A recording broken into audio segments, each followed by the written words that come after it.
Assalamualaikum warahmatullahi wabarakatuh. Shalom, Om Swastiastu, Namo Buddhaya, Salam Kebajikan. Good afternoon. Chief Executive Office Hukum Online, Bapak Arka Diratara Eskom MSc, Director General for Legal Affairs and International Treaties, Ministry of Foreign Affairs Republic of Indonesia, Bapak L. Amrih Jinangkung SH LLM, and all the esteemed speakers, United Nations Special Rapporteur on the Occupied Palestinian Territories, Ms. Francesca P. Albanese, LLB, LLM, Director General for Asia Pacific and African Affairs, Ministry of Foreign Affairs Republic of Indonesia, Bapak Abdul Qadir Jailani, SH, LLM, Executive Director of Amna Care Fund, Ms. Fatma A.S. Agushain, our moderator for today, Dr. Phil Farah Purnaningnum, SH LLM, Partnership and Community Manager at Hukum Online. A warm welcome to all of you who have joined us for this Hukum Online International Law Webinar Series 2024, which will today be focusing on the current situation in Gaza, Palestine, the role of international law and Indonesia. My name is Ferinda from Hukum Online, and I will be guiding you through today's webinar. The tension in Palestine have prompted nations worldwide to seek diplomatic steps for the sake of humanity. Said steps require precise action to be taken in pursuit of peace through legal means. Today, we will delve deeper into this issue with the help of a number of international legal experts from Indonesia's Ministry of Foreign Affairs, the United Nations, and various international nonprofit organizations. It's time to broaden our perspective on the ongoing tension in Palestine through this Hukum Online International Law Webinar Series 2024. This event will be broadcasted live on YouTube via Hukum Online and the Zoom webinar platform. For those joining the via Zoom webinar, we also offer interpretation services where participants can activate the interpretation feature to translate the audio feed into either Indonesian or English. Before we get this event underway, let us begin by singing the national anthem, Indonesia Raya, and I would like to invite the committee to lead us in this rendition.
We are terribly sorry for the inconvenience because of the technical issues. So we will proceed again for the singing of the national anthem, Indonesia Raya. I would like to ask the committee to lead us again in this rendition.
And now I'd like to invite Bapak Arka to deliver his opening remarks. To Bapak Arka, the floor is yours. Thank you, Farinda. Assalamualaikum warahmatullahi wabarakatuh. Salam sejahtera bagi kita semua. Namo Buddhaya, salam kebajikan. Ladies and gentlemen, respected Director General of Law and International Treaties, Ministry of Foreign Affairs of the Republic of Indonesia, Pak Amri Jinangkung, SHLLM, and Director General of Asia Pacific and Africa, Ministry of Foreign Affairs of the Republic of Indonesia, Mr. Abdul Qadir Jailani, SHLLM, and United Nations Special Rapporteur on the Occupied Palestinian Territories, Ms. Francesca P. Albanese, LLB, LLM, Executive Director Amna Care Fund, Ms. Fatma S. Al-Hussein, Partner and Community Manager, Ms. Farah Purwaningrum, and also my colleague from Hukumonline, and also the audience and participants who are present both via Zoom and through the Hukumonline YouTube channel. Allow me, Arkadira Tara, as the Chief Executive Officer of Hukumonline, on behalf of the management of Hukumonline, to express our gratitude to Mr. Amri Jinangkung, who will deliver his keynote speech, and also to the speaker for their willingness to share their knowledge, as well as to participate and the audience for this presence at the Hukumonline International Law Webinar Series 2024. On the theme, latest condition in Gaza, Palestine, and Indonesia's roles and international law. It's an honor for us to organize the Hukumonline International Webinar Series 2024 with speakers who are not only skilled in their fields related to international law and the current humanitarian situation in Gaza, Palestine, but also are the leading experts at the international level. So, ladies and gentlemen, the Hukumonline International Law Webinar Series in 2024 marked the 4th year of this event organized. So every year, Hukumonline organize this kind of webinar to basically analyze the contemporary legal issues faced by Indonesia, both from an international and national perspective. On the theme, so the Indonesia community in general, I can say, is shocked by the ongoing conflict and bombing in Gaza. To this day, there are still Israeli attacks on Palestinian land, with an average more than 400 Palestinian victims every day. We have witnessed the brutality committed by Israel against the Palestinian doctors at the Nasser hospital in Gaza. This conflict was escalated by the attack of the armed group Hamas in southern Israel on October 7, 2023, which killed about more than 1,200 people and took more than 250 hostage. More than 30,000 people have been killed in Gaza since then. The relentless bombardment with increasing number of victims in Gaza carried out by Israel against the Palestinians after the tragedy of the October 7, 2023, especially in Gaza and Palestine. As a regulatory technology company and news media, Hukumonline has intensively covered the news related to the conflict in Gaza, Palestine. Since 7 October 2023 to this day, there have been more than 60 news articles on Hukumonline. Policymakers, diplomats, academics, and senior lawyers review current legal issues in the Hukumonline law column. One of the column article written by one of the speaker on this evening from Mr. Abdul Qadir Jailani, among others, discuss Indonesian firm stance in the written statement to the International Court of Justice in the preparation of the legal opinion regarding the international law violation by Israel. Through the humanitarian tragedy and international law violation occurring in Gaza right now, we are reminded of several concepts in law that test the applicability and limitation of the ability of international law to protect Palestinian citizens in their own homeland. Concepts such as apartheid, genocide, crimes against humanity, settler colonialism, and the right to self-defense. Law like technology ideally respond to existing development. Regarding genocide, in an article published on Hukumonline, South Africa showed its support for Palestine by accusing Israel of alleged genocide related to its brutal aggression in Gaza Strip to the International Court of Justice. In a more than 80-page lawsuit submitted to ICJ, South Africa considers Israel's action in Gaza to fall under the criteria of genocide, because it is intended to destroy a larger part of Palestinian population in Gaza. Indonesia is also proactive, both legally through social movement, humanitarian aid, and diplomacy. The Minister of Foreign Affairs, Ibu Retno Marsudi, on 23 of February 2024 in The Hague, delivered an oral statement before the International Court of Justice in the trial regarding the advisory opinion on the issues of the international law violation by Israel. Indonesia believes that Israel has systematically violated international law in Palestinian territories, including East Jerusalem. Regarding social movement, the Indonesian Ulama Council in Fatwa number 83 of 2023 also recommended Muslims not to buy Israel product or those with connection to Israel. The call to boycott as a form of protest against the action of the country related to conflict in the Palestinian territories. Also, considering the developments in Gaza and Palestine, the Hukumonline International Law Webinar Series 2024 today aims, among other things, first, to present the information related to the latest development in Gaza in the context of the conflicts between the Palestine and Israel and its impact on global peace. Second, to increase awareness of the situation in Gaza, Palestine, from the perspective of human rights, post-conflict community rehabilitation, and international law. And third, to provide an understanding of Indonesian active role in helping to alleviate the suffering of civilization, including people with disabilities in Gaza, and support peace efforts. We hope this cooperation will be the beginning of collaboration between Hukumonline and the Ministry of Foreign Affairs, as well as with other international institutions such as the Ahmad Care Fund and the United Nations.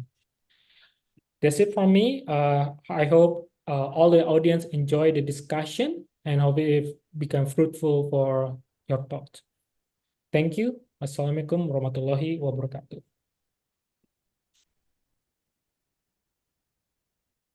Thank you very much, Bapak Arka Diratara, the CEO of Hukum Online, for your insightful remarks in this afternoon. Now, we are honored to present the keynote speech from Mr. L. Amri Jinangkung, SH-LLM, the Director General for Legal Affairs and International Treaties at the Ministry of Foreign Affairs of the Republic of Indonesia.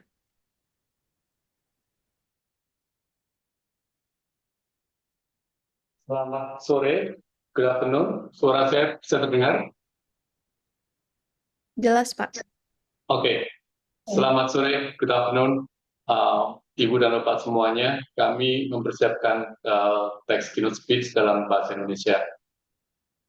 Assalamualaikum warahmatullahi wabarakatuh. Salam sejahtera untuk kita semua. Para narasumber serta peserta webinar yang saya hormati, merupakan suatu kehormatan bagi saya untuk mewakili Ibu Menteri Luar Negeri menyampaikan keynote speech dalam acara yang diselenggarakan oleh Hukum Online hari ini. Palestina merupakan salah satu isu prioritas bagi diplomasi Indonesia. Konstitusi kita mengamanatkan bahwa kemerdekaan itu ialah hak segala bangsa, dan oleh sebab itu penjajahan di atas dunia harus dihapuskan. Jadi, memperjuangkan kemerdekaan Palestina merupakan pelaksanaan dari amanat Undang-Undang Dasar 45. Kita menyaksikan bahwa perkembangan di Gaza semakin memprihatinkan, sehingga perjuangan dan dukungan terhadap Palestina harus terus dikuatkan. Situasi di lapangan semakin buruk, jumlah korban meninggal semakin meningkat, terutama wanita dan anak-anak, serta kelaparan yang luas, dan gencatan-senjata yang masih belum terlaksana hingga saat ini. Ibu dan Bapak semuanya, sejak konflik meletus, diplomasi Indonesia terus bergerak. Bahkan Presiden RI turun langsung memimpin delegasi Indonesia menjadi motor di KTT gabungan UKI dan Liga Arab beberapa waktu lalu. Menteri Luar Negeri menggalang dukungan di berbagai forum dan berbicara di berbagai fora multilateral di New York, Jenewa, dan lain-lain, mulai dari forum Dewan Keamanan, Majelis Umum, Dewan HAM, hingga Global Refugee Forum, dan juga di forum-forum seperti ASEAN, APEC, G20, dan lain-lain. Dan pastinya isu Palestina juga diangkat dalam berbagai pertemuan bilateral dalam berbagai kesempatan. Secara konkret, Indonesia juga telah mengirimkan bantuan kemanusiaan untuk Palestina. Para peserta webinar yang saya hormati, isu Palestina saat ini juga telah memasuki ranah hukum. Isu Palestina telah dibawa pula ke ICJ di Den Haag. Dan saya ingin tegaskan bahwa Indonesia turut serta secara aktif membela Palestina di ranah hukum di ICJ di Den Haag. Dan tentunya karena ini isu pengadilan, karena ini di pengadilan, Indonesia hanya dapat berpartisipasi sesuai koridor yang ada, khususnya dalam konteks jurisdiksi. Di ICJ saat ini ada beberapa kasus sengketa yang diajukan oleh berbagai pihak. Jadi ada contentious case atau kasus sengketa, dan juga ada advisory case atau fatwa hukum. Dalam kasus sengketa contentious case ada dua perkara Palestina di ICJ, yaitu kasus sengketa antara Afrika Selatan dan Israel, serta Nicaragua dan Jerman. Kedua kasus sengketa ini diajukan baik oleh Afrika Selatan maupun Nicaragua berdasarkan Convention on the Prevention and Punishment of the Crime of Genocide atau Konvensi Genosida. Jadi dasar hukum kasus sengketa di ICJ adalah Konvensi Genosida yang unfortunately Indonesia saat ini belum menjadi pihak atau belum melakukan ratifikasi, sehingga Indonesia tidak dapat terlibat atau ikut juga berdasarkan konvensi dimaksud. Kasus kedua yaitu kasus advisory opinion atau fatwa hukum mengenai legal consequences rising from the policies and practices of Israel in the occupied Palestinian territory including East Jerusalem. Sekjen PBB mengajukan kasus ini ke ICC pada Januari 2023, jadi kasusnya sudah setahun lebih, berdasarkan resolusi nomor 77/247 yang disahkan pada akhir Desember 2020. Seperti kita ketahui bersama, proses proceeding dalam advisory opinion ini terdiri dari penyampaian written statement, kemudian dilanjutkan dengan written comment, dan yang terakhir oral statement. Indonesia berpartisipasi aktif dalam keseluruhan proses tersebut.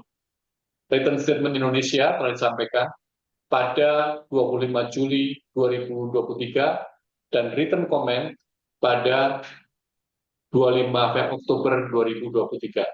Dan yang terakhir, yaitu oral statement yang langsung disampaikan oleh Ibu Menteri Luar Negeri di ICC pada tanggal 23 Februari 2024. Keseluruhan dokumen di atas, baik statement tertulis maupun verbatim record dari oral statement Ibu Menlu dapat diakses di website ICC.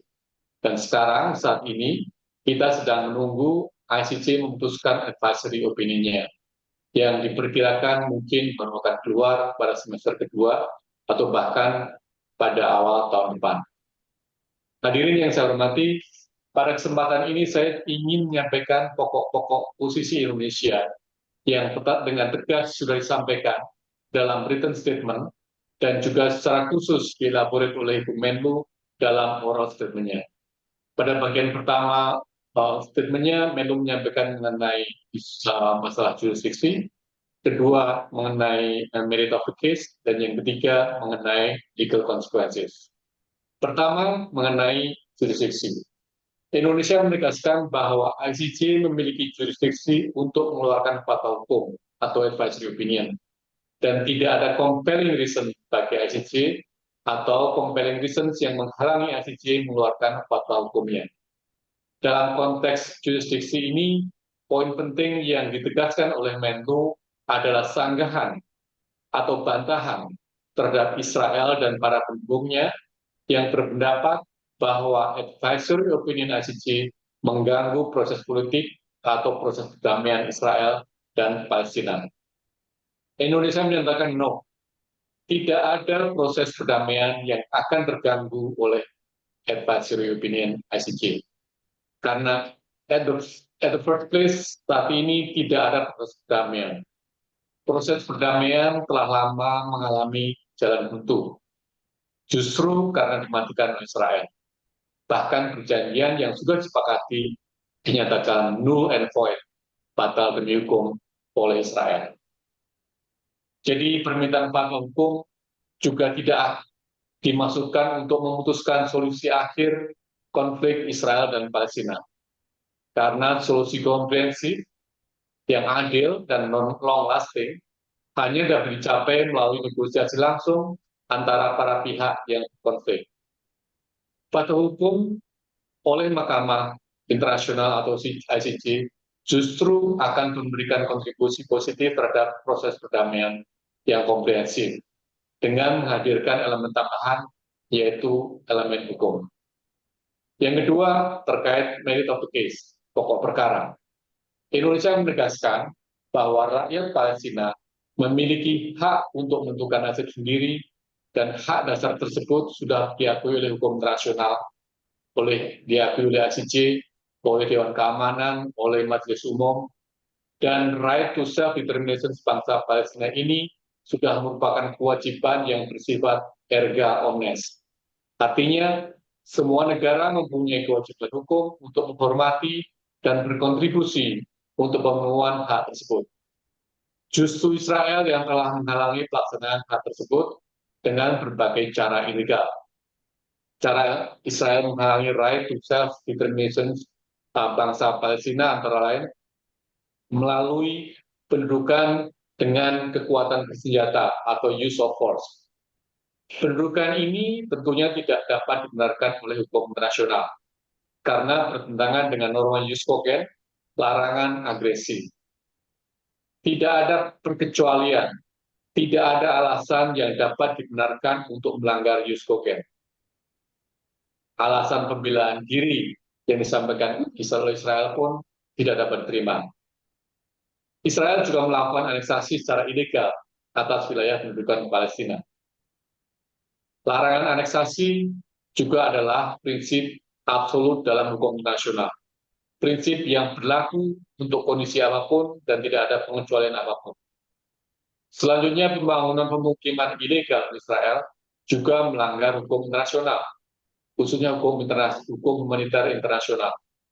Pemindahan penduduk Israel ke wilayah Palestina dan pengusiran paksa warga Palestina dari tanahnya merupakan pelanggaran terhadap Konvensi Jenewa keempat tahun 1949, di mana Israel merupakan salah satu pihak.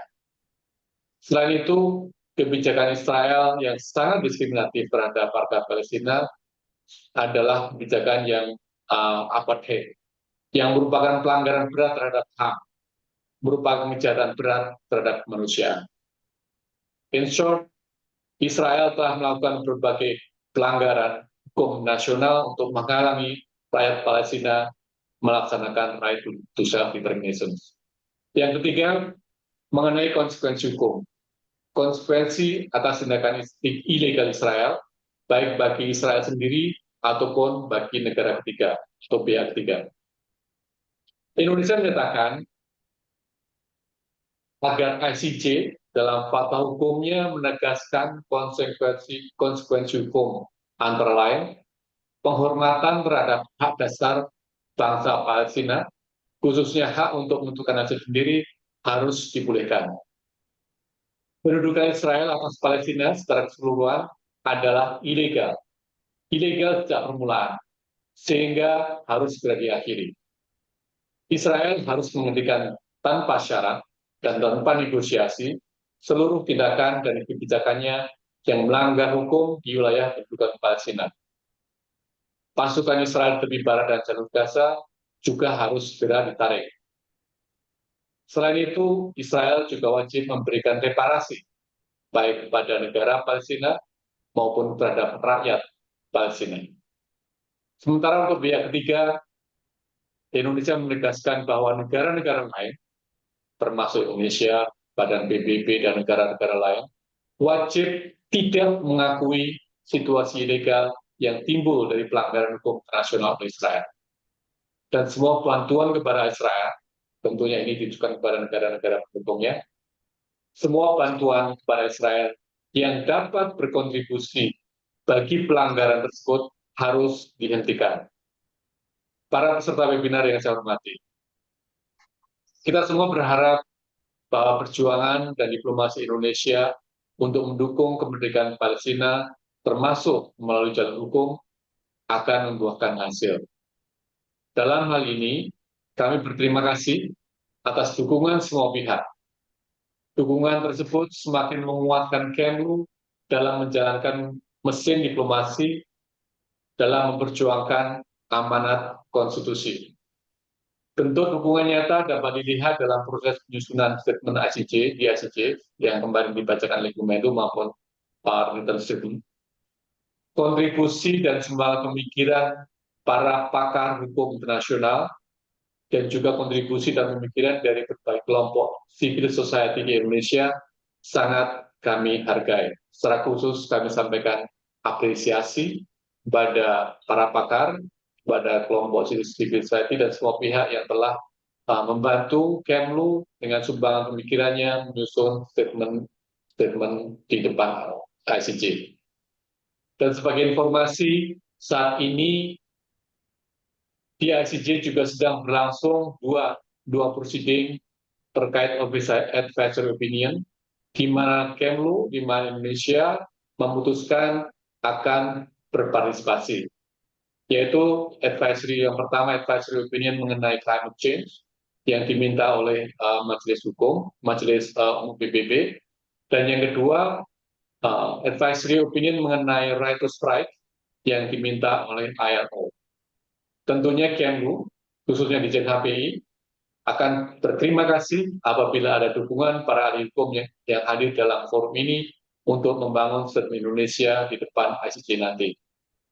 Hadirin yang saya hormati, Akhir kata, atas nama Ibu Menteri kami mengucapkan terima kasih yang sebesar-besarnya atas undangan yang diberikan kepada kami.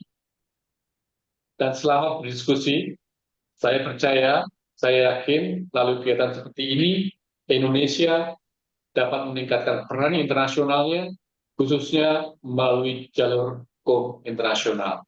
Terima kasih, selamat berdiskusi.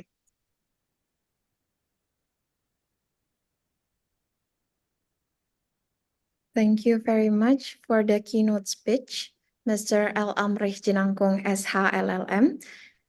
Now, before we proceed any further, may I kindly ask everyone to assemble for a group photo session? Your cooperation will be much appreciated, and a big thank you for the technical team for assisting with the screenshot. So for everyone, please turn on your camera and give us a big smile as we will take a screenshot of this.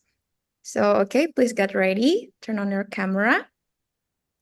I will count to 3. 1, 2, 3. All right, once more for the next slide. Okay, 1, 2, 3. Okay, thank you very much for your cooperation. And without any further ado, let's move on to the presentation session with our distinguished speakers, moderated by Dr. Farah Purwaningrum, the Partnership and Community Manager at Hukumonline. And for the audience, don't forget to kindly submit your questions using the Q&A feature available on Zoom. So to Dr. Farah, the floor is yours. Thank you very much, Ferinda. Hello, everyone. Assalamualaikum, salam, namo buddhaya. And I would like to greet the distinguished guests and speakers, the CEO of Hukum Online, Mr. Arkadi Ratara, Director General for Legal Affairs and International Treaties, Mr. L. Amrich Jinangkung. Thank you very much.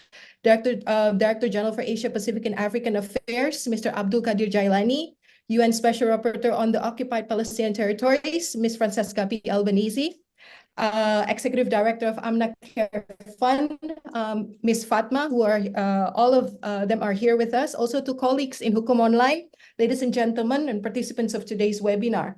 So welcome to the Hukum Online International Law Webinar Series 2024, Current Situations in Gaza, Palestine, the Roles of International Law in Indonesia.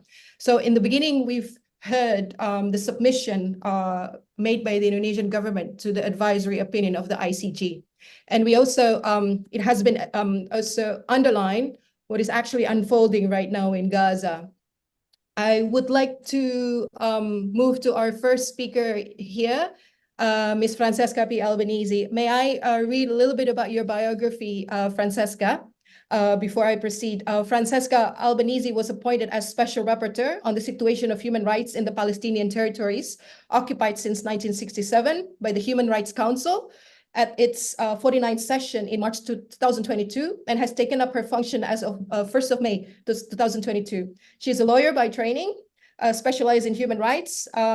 Ms. Albanese is an affiliate scholar at the Institute for the Study of International Migration at Georgetown University. She's also a senior advisor on migration and forced displacement for a think tank called Arab Renaissance for Democracy and Development. Francesca has widely published on the legal situation in Palestine, in Israel, occupied Palestine, and Palestinian refugees and the state of Palestine. And she regularly teaches and lectures on international law and forced displacement. Francesca, perhaps you could explain to us here. Hello, how are you? I'm fine. Terima kasih banyak. Terima kasih kembali Bu Francesca, pernah bekerja di Indonesia. Saya ingat pernah bicara dengan Bu Francesca waktu di Amsterdam. I was conversing in Bahasa with you in Amsterdam last year, so it was a pleasure.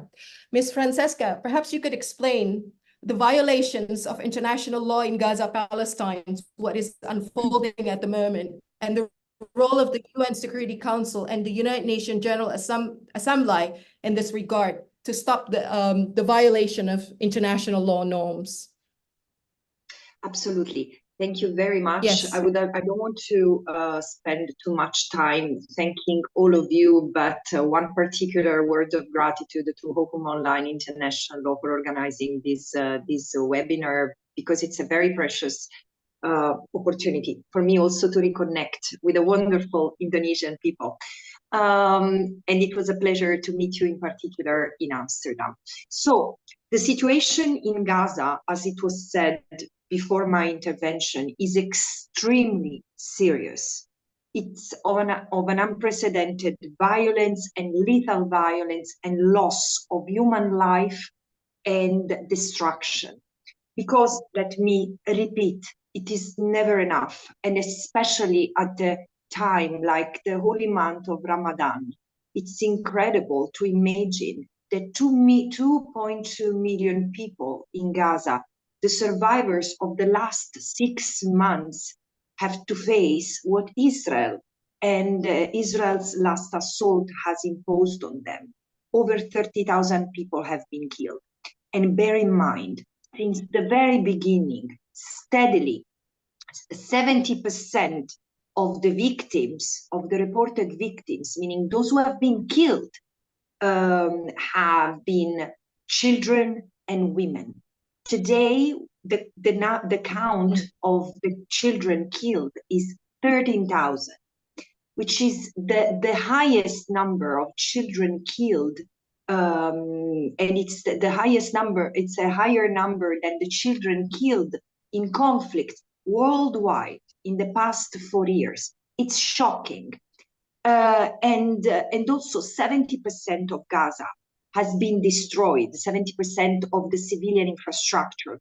All schools, all universities, churches, mosques, bakeries, arable land, the fishing float. Imagine that this is the catastrophic situation that has led people not to even be able to have food, because meanwhile, as of the 8th of October, Israel has tightened is already existing blockade on the Gaza Strip.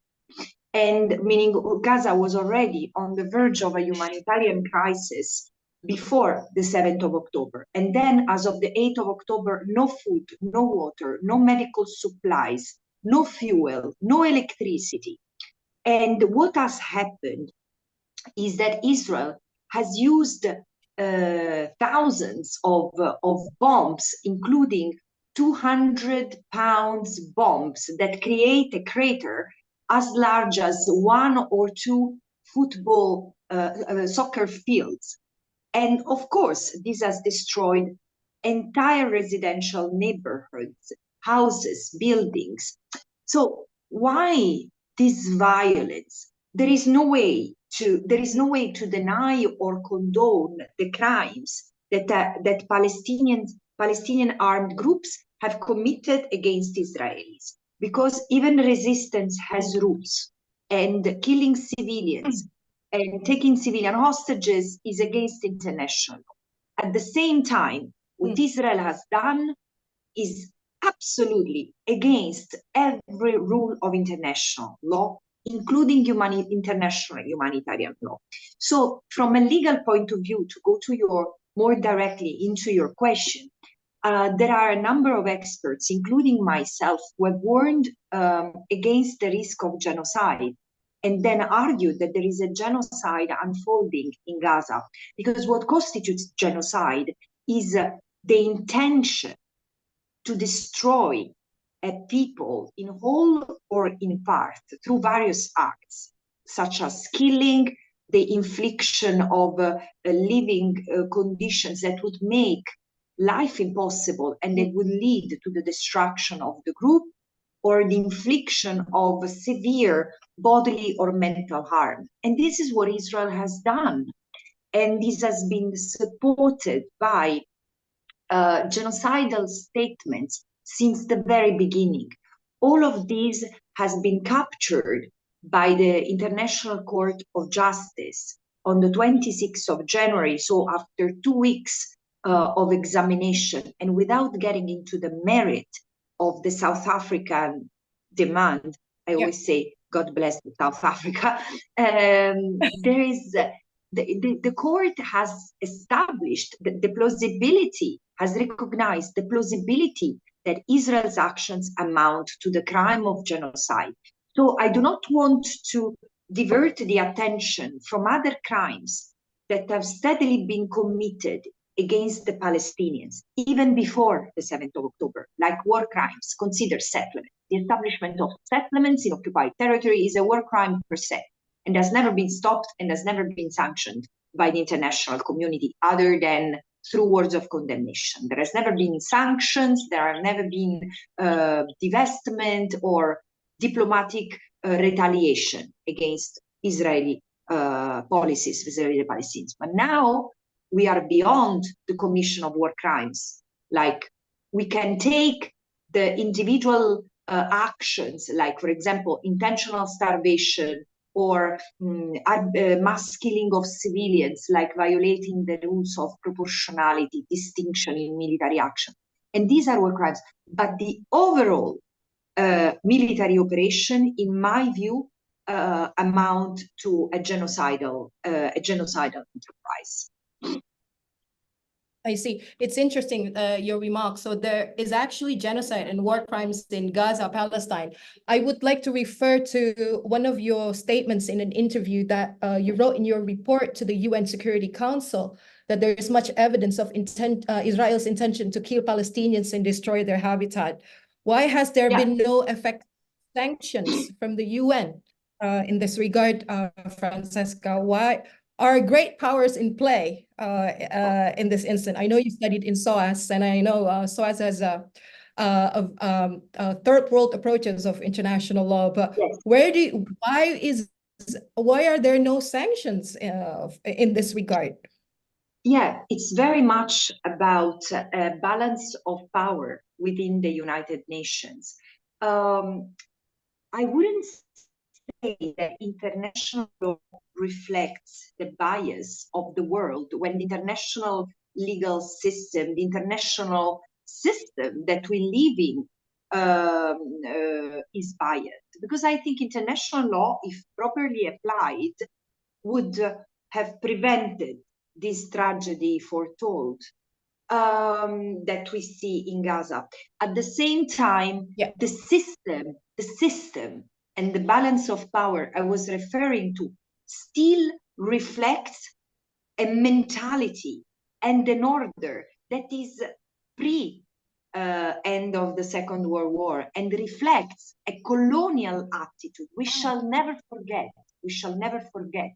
And I say that as a European, so with much regret for this, but Western powers, and I mean Europe, most of Europe, with few exceptions, but most of Europe, the United States, Canada, Australia, New Zealand, and Israel still resent of 500 years of colonialism that have subjugated the global South.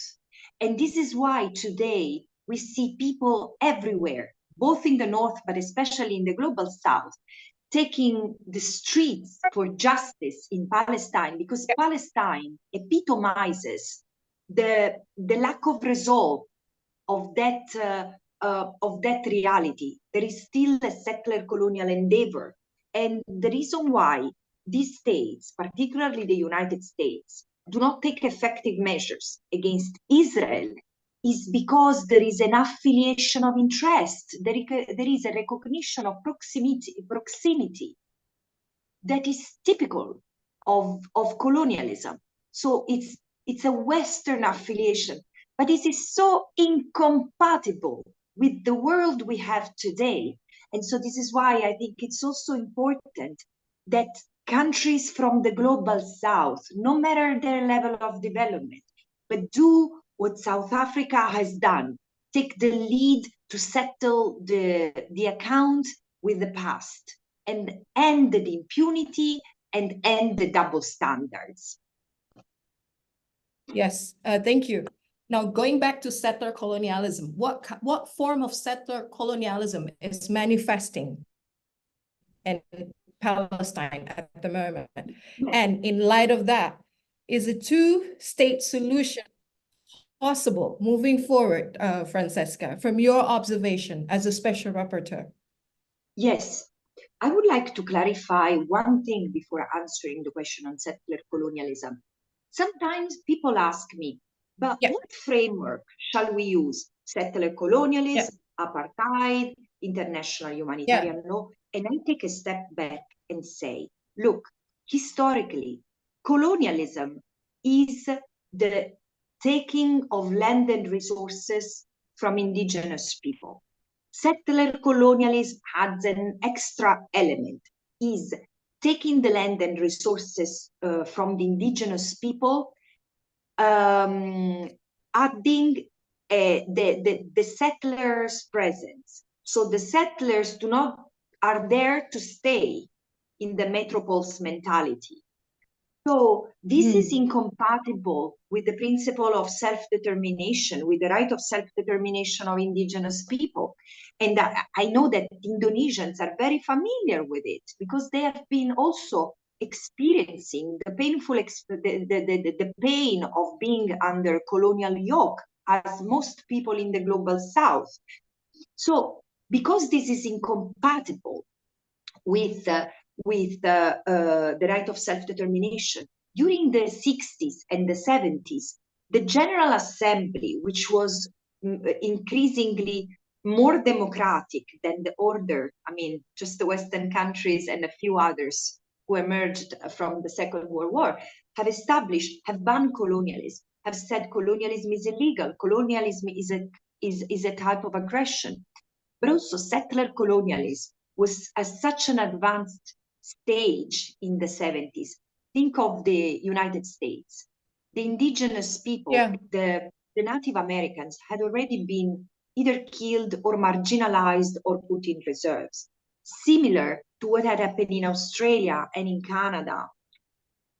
Palestine is an interesting case because their settler colonial experience there. So the taking of the land by someone who also claims rights to the land is something that started when colonialism was near to be banned.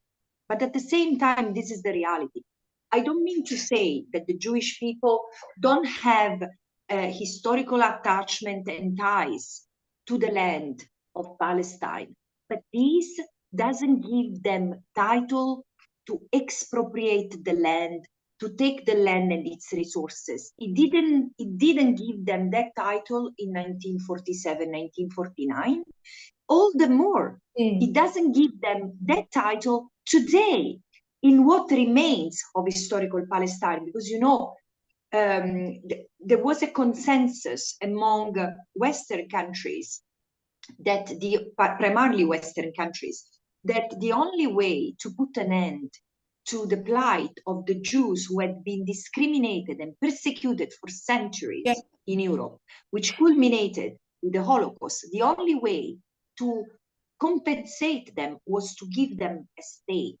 But that state was given to them in a place that was already inhabited. So now the state of Israel exists, but exists as an apartheid state, which discriminates the Palestinians inside Israel and imposes a military dictatorship on the Palestinians in the West Bank and East Jerusalem and the Gaza Strip, which have been occupied, which didn't become the territory of Israel in 1948, and which is what remains of the land of Palestine.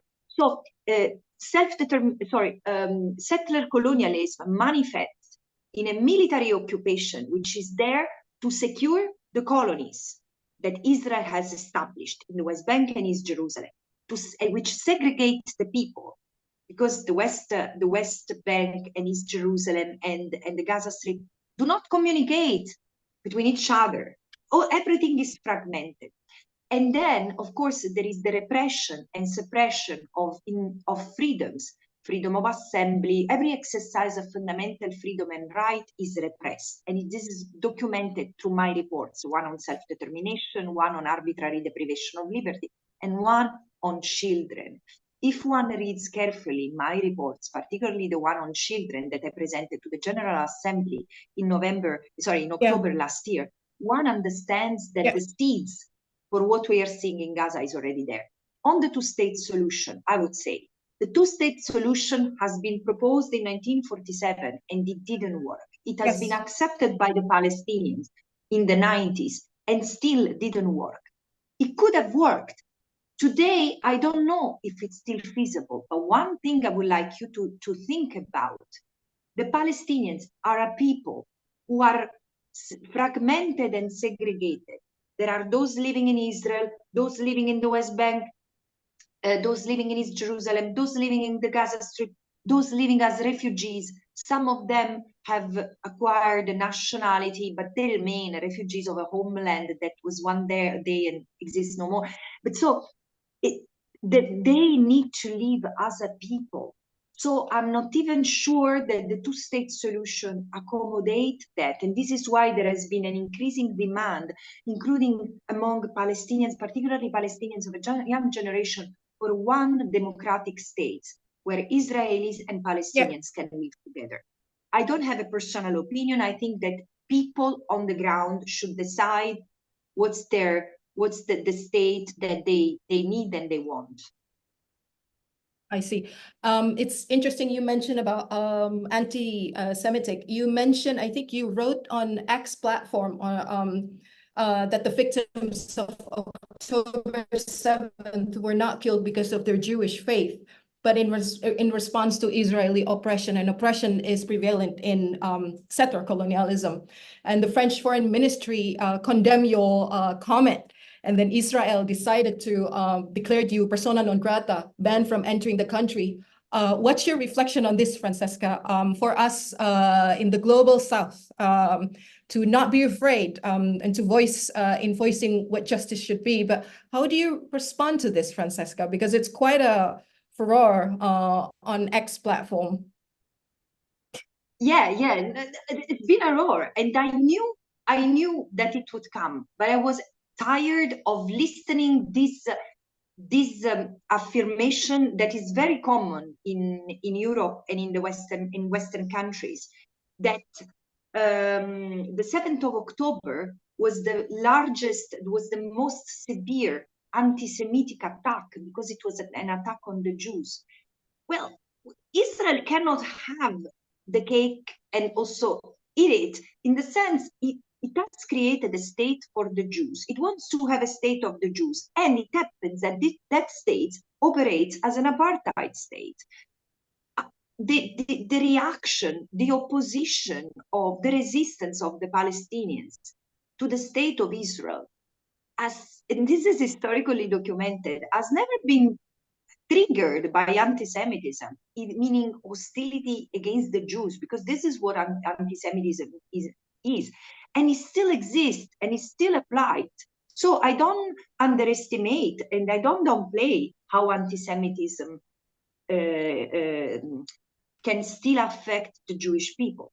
But saying that what happened on the 7th of October was an anti-Semitic attack, I think is wrong. It's just spreading falsehoods. This is why I went after the French president. I know it was not the most diplomatic way of engaging with them, but someone had to do that, because the thing is that it legitimizes that claim that the Palestinians represent, because they are anti-Semitic, they represent an existential threat for Israel and for the Jews wherever they are. But this is not true.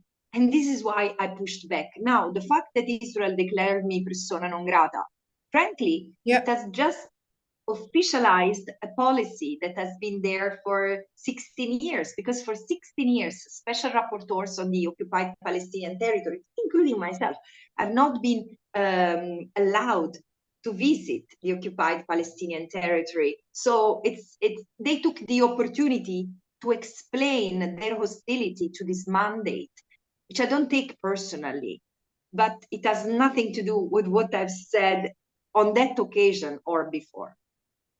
I see. Okay. We should move on to Q&A right now, because I understand you have roughly 6 more minutes. And there's a question from an audience in here. His name is Wawan.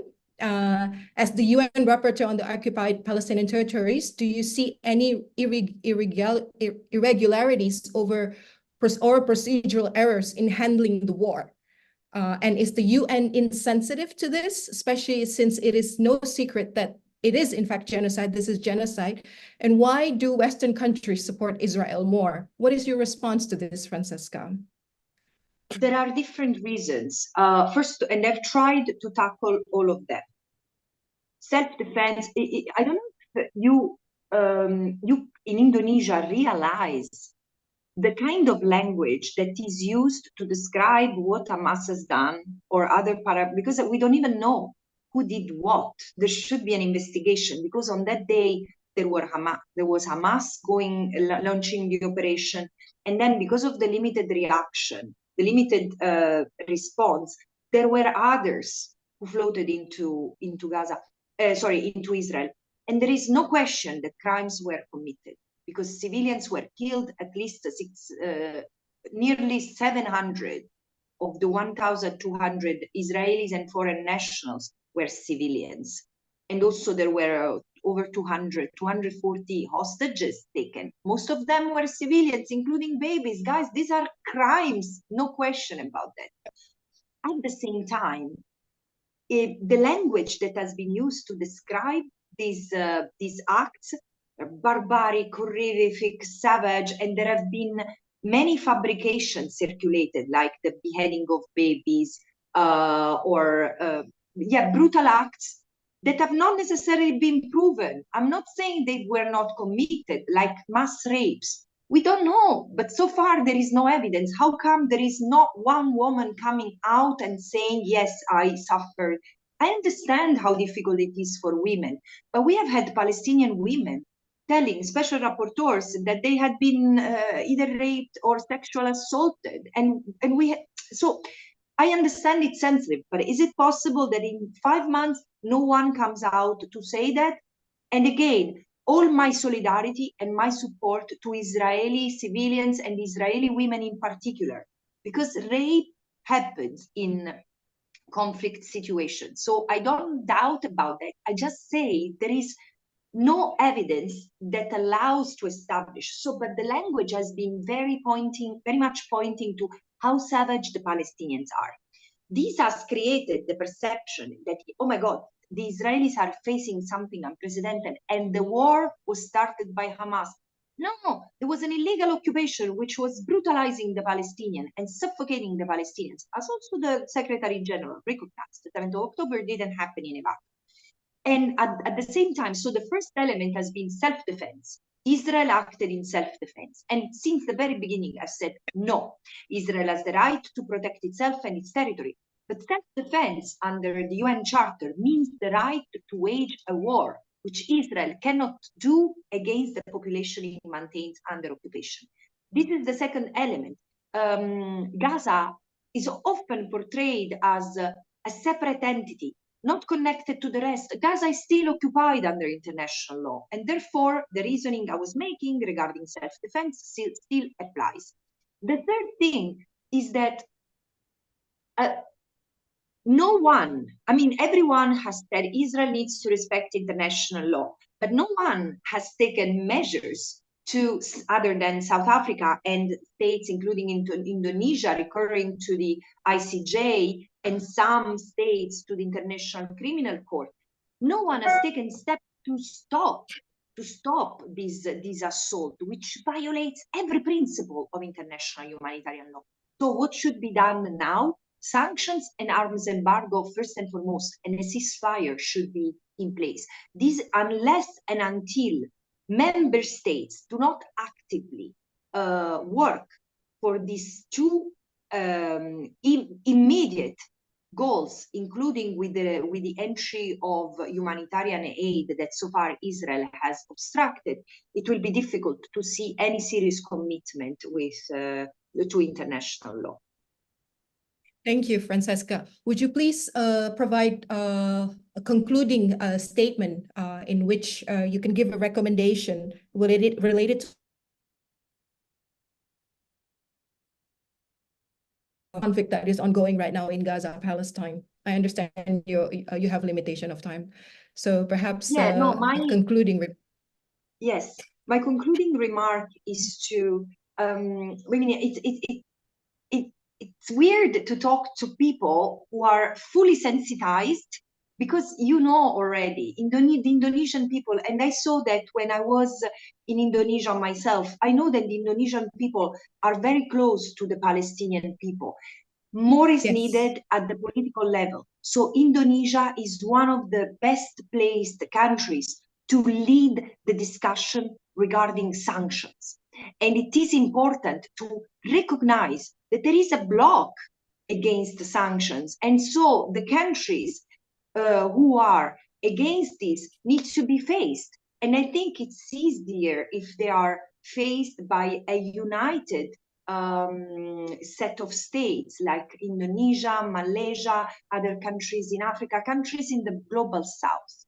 So I think that Indonesia, and I've said it before, is in a great position to create coalitions in the region, including talking to India and other countries to still have great relations with Israel. It's time to change this pattern. And not because I have anything against Israel, but because Israel, like any other state, needs to comply with international law and cannot live as an apartheid state. Thank you. Thank you very much, Francesca, for your time. And we really appreciate your insights in this matter. As a matter of fact, the next session will be with Mr. Abdul Qadir Jailani. He has published also on Palestine and Israel. Again, thank you very much, Francesca, for your time. I will move on to the next session, and bye for now. Thank you. Bye. Hello, Pak Qadir. Are you with us? So I will read briefly. Hello. Yes, hello. Selamat sore. Yes. Selamat sore. Could you please? Yes. Hello, Pak Qadir. So that was a good takeaway from Francesca about what Indonesia can do. But if I may be given 1 minute to read about your biography, Mr. Jailani. So Ambassador Abdul Qadir Jailani is the current Director General for Asia Pacific and African Affairs at the Ministry of Foreign Affairs Indonesia. He's responsible for Indonesia's bilateral relations with 114 countries, as well as Indonesia's leadership in the regional organization, including APEC, IORA. He was ambassador of the Republic of Indonesia to Canada and permanent representative of the Republic of Indonesia to the International Civil Aviation Organization. His prior appointments, including the third secretary of the Embassy of the Republic of Indonesia in The Hague. Pak Abdul Qadir Jailani graduated from with a Bachelor of Law from University of Erlangga and holds a Master of Law from the University of Indonesia and Master of European Law and Policy from the Portsmouth University. Your article in column of Hukumonline was cited in Mas Arka's speech, Pak Abdul Qadir Jailani, and also a few key takeaways from Francesca's session is how Indonesia can lead discussion on sanctions and a little bit skeptical on the two-state solution, and how Indonesia can create coalition in the region to actually activate international law. Israel must comply to international law. I leave it to you right now, Pak Abdul Qadir, on the role and active contribution of Indonesia to diplomacy and humanitarian assistance, especially in light of the ongoing conflict in Gaza, Palestine. The screen is yours. Okay, thank you, Bu Farah. Bu Farah, I'm just wondering, my presentation will be in English or Bahasa Indonesia? In English. I hope it's all right if it's in Oh, English. sorry, that's fine. That's fine. Okay, thank you. Thank you. I think we know. I believe that this session has been started since very early morning, and then we have some discussion on the current situation in Palestine, which is getting worse and worse, starting from the last October. And I don't think that we need to repeat again what happened. But as the previous speakers emphasized, that it's very important for us to know that the current situation in Palestine is a reflection of culmination of ignorance of international community. Not ignorance, I mean, international community has failed to address the systematic violation of international law by Israel, namely the continuing illegal occupation over the Palestine territory, which constitute as the root causes of the Palestine and Israel conflict. For that reasons, responding the humanitarian situation on the ground, which is very much very bad now. Indonesia now is strengthening its diplomatic machine for the purpose of supporting the struggle of Palestinian people. And for that purpose, first, that we need to encourage the permanent ceasefire, which we have known that until today it cannot be realized. And then the number two, that what we are going to pursue is we really want to secure the distribution for humanitarian assistance. And last but not least is how to revive the peace process, which we believe can provide can provide the fair settlement in accordance with international law, particularly with respect to two-state solution. I know that previously that we have discussed there are some skepticism over this two-state solution, but for us, all those efforts, we believe that it is not easy to be realized, that's why we think that our diplomatic machine should continue to work. And having said that, we also utilize the avenue of our diplomatic avenue in OIC. In line with the position that we have, Indonesia, together with other OIC countries, accept the mandate from the OIC summit, extraordinary OIC summit, which consists of OIC member countries and Arab League, to consolidate international support for realizing the three objectives. Pak Kadir, you can switch to bahasa. No, that's fine. That's fine. And for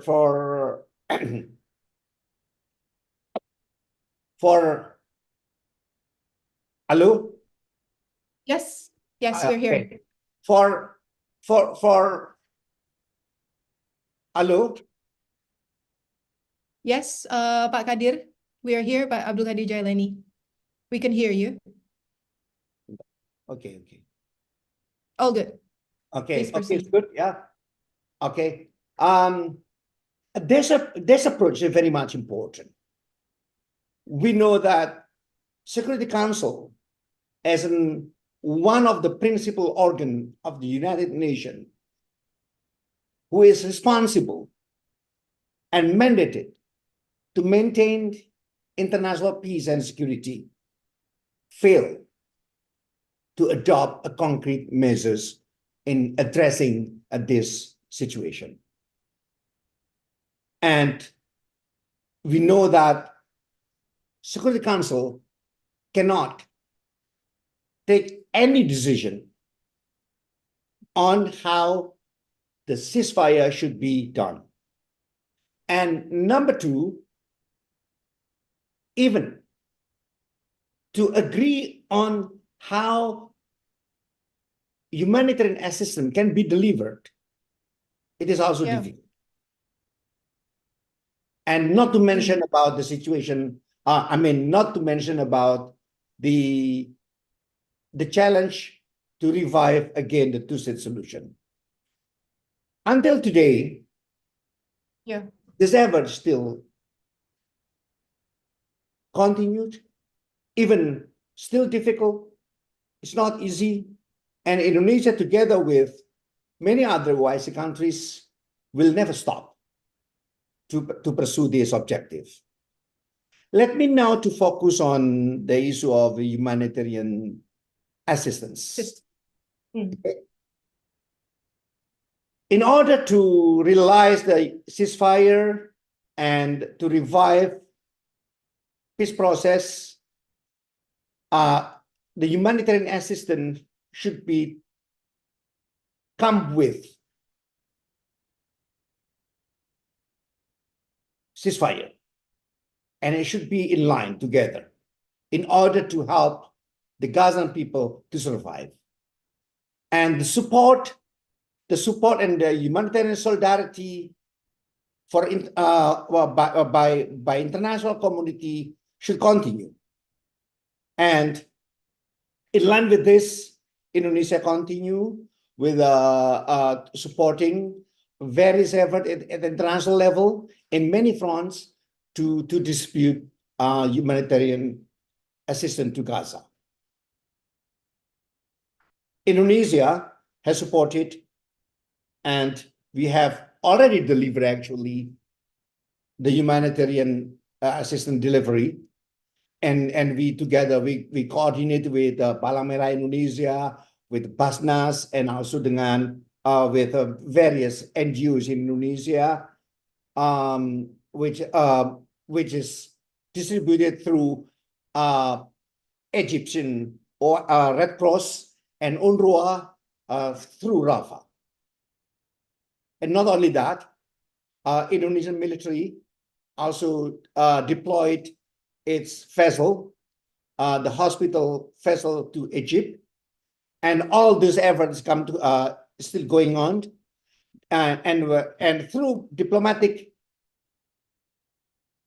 channel, we also encourage international or regional effort on humanitarian assistance, which might be more effective and safe. And not only that, we also now exploring all the possibilities to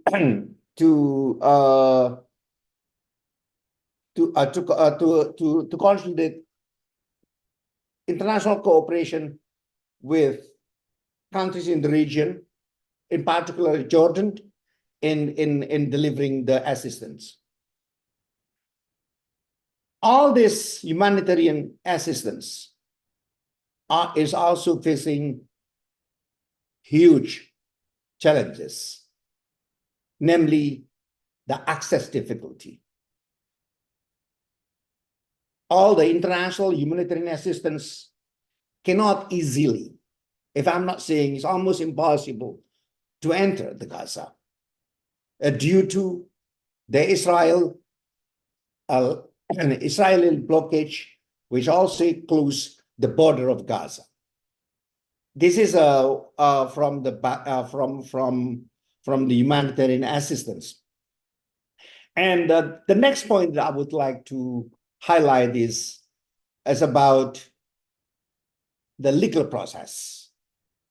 We know that we follow closely and any international effort to support the cause for Palestinian. And we know that until today, there are three processes. There are still ongoing legal process. The first one, we have legal suit, legal actions taken by South Africa against Israel on the basis of Genocide Convention. And in international court of justice, you know that.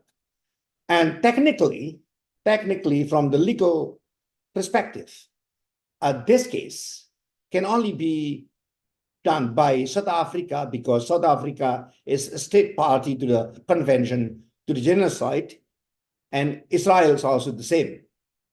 And technically, other countries other than the two countries, except the country is also a state party to the convention, cannot be allowed to join in. And for that reasons, for countries like Indonesia, we cannot do that. The situation might be a bit different if we look at other countries which is already party. And according to my information that I got, it seems that Nicaragua and Belgium has already declared its intention to intervene the case. And until today, I don't see any other countries has already declared that. And the second point is about the ongoing investigation conducted by International Criminal Court on the situation in Palestine. This process is essentially not a state-to-state dispute process. But on the other hand, actually it is about the criminal prosecutions against an individual which is liable and without any involvement of any state. So we know the difference between the first case on a South African case, and the number two is about the case, the investigation conducted by ICC. This is a case which conducted by the ICC prosecutor against individual, which is liable to the crime. And we know that until today, this process is still ongoing, and there is no clear end up what's going to happen with this process. And once again, I'm telling you, for this two process, other countries like Indonesia cannot intervene for some reasons. And now I will come to the last point on the request for advisory opinion by a General Assembly to the International Court of Justice on the legal consequences of the Israeli occupation. This proceedings is open for everyone. For any country of the UN members can participate to deliver by furnishing many information with respect to the Israeli illegal occupation. And in this regard, I think everybody is quite aware on our position on this issue, which is very clear, and we have taken a very bold position, and our foreign minister particularly emphasized that Israel shall be responsible for the humanitarian tragedy that is still ongoing in the Palestine. For that reasons, Indonesia also fully support the three processes, the three proceedings. Even on the two proceedings, we cannot directly involve. And the advisory opinion in the ICJ on the legal consequences of the Israeli occupation, which has been happened in last February, the Indonesian foreign ministers already delivered its oral statement before the judge of International Court of Justice, and I think Hukumonline has made a very good coverage on this issue, and the outline of the essence of the Indonesian arguments that has been, I believe that it has been explained quite detailed by Pak Dirjen HPI in his keynote speech, keynote speech before.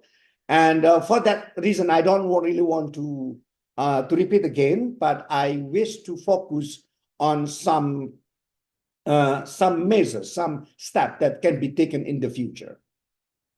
I'm sorry, Pak Abdul, you have yeah, around 2 more minutes. You have around 2 more minutes. okay, thank you. And the first argument is that in Indonesia, in Israeli occupation, it was actually is a result of the unjustified use of force, and therefore the legal occupation or the expansion of territory conducted by Israel is essentially illegal. And number two, as the consequences, Israel must has the legal obligation to end the Israel permanent occupation. And the last point I would like to make is about the Israel legal occupation. We know that this legal occupation this illegal occupation has diminished the fulfillment of the most fundamental rights of the Palestine, namely the self-determination rights. And in line with our constitution, during the advisory we clearly say that the independence of the Palestinians is very much necessary. It's in line with our constitution that independence is a right of every nation. And for that purpose, the advisory opinion by ICC, it will be so essential to provide a new element of law on what the UN General Assembly can do. And not only that, we hope that this advisory opinion will create the juris opinion on the illegal status of the Israeli and Palestinian territory.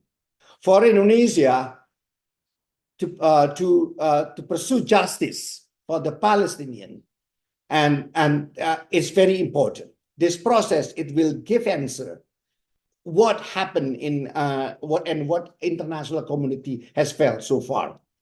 And we should also to address the questions about what the international world order will look like today. We know that international community cannot give appropriate response to what the system, what Israel has done towards the international law.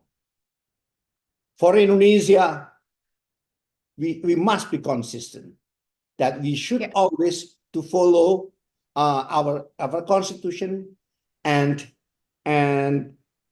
we will pursue our effort within the diplomatic corridor and also in accordance with international law in supporting the Palestinian cause. I think I should stop here. I'm sure I apologize for consuming too much time. I thank you. No, it's absolutely all right, Pak Abdul Qadir. That's interesting. Takeaways for to move on to the next session. We will have a panel discussion after Bu Fatma's session. Bu Fatma will be joining us. You mentioned and you emphasized the need for humanitarian assistance. At the same time, ceasefire has to be in place because by doing so, the assistance will reach people who actually need it in Gaza and Palestine. And it's timely for us. I would like to invite Bu Fatma. Hello, Bu Fatma. Hello. Assalamu alaikum. Hello. Walaikum salam. Bu Fatma is executive director. Let me read her biography quite quickly. Bu Fatma is executive director of Amna Care Fund, and she works tirelessly to fulfill the organization's mission of funding and implementing humanitarian, professional development, and economic empowerment projects in Palestine and Indonesia. She was, in addition to her role, she's also serving as fundraising manager to 3 institutions in the Gaza Strip. First is Al Buraij Society for Rehabilitation, Second is Al-Asdiqa, Association for People with Special Needs, and Al-Majid Rehabilitation Institution for Rehabilitation. So I would like to give the time to you, Bu Fatma, to shed some light on us with regard to what the conditions are like and the reality of services provided to people with disabilities and the wounded in Gaza. We've heard about protection, the international norms. We heard about international humanitarian assistance and Indonesian government relentless effort in trying to restore a peace in Gaza. Perhaps you can shed some light to us as regards what's unfolding in the ground. The time is yours. You have circa 18 minutes to 20 minutes. Assalamu alaikum. Alaikum salam. First of all, I want to thank you so much for this webinar. It's very important at these difficult times. And also thank you for all the attendance people. And as you know, first that we are now more than 5 months into the ongoing genocide on the Gaza Strip. And there's a lot of, there's around 70,000 people, they are injured. Can I share my screen from here? Yes, I think somebody has done that. Oh, okay. You want to do it? Yes, please. Yes. Please proceed, Bu Fatma.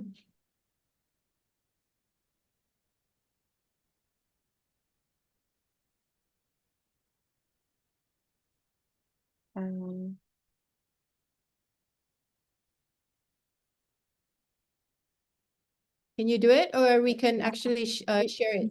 Yes. Can you share it? I don't Okay, know. Erika, could you please assist for sharing the slides on the screen? We'll be happy to assist you, Bu Fatma. Just 1 second.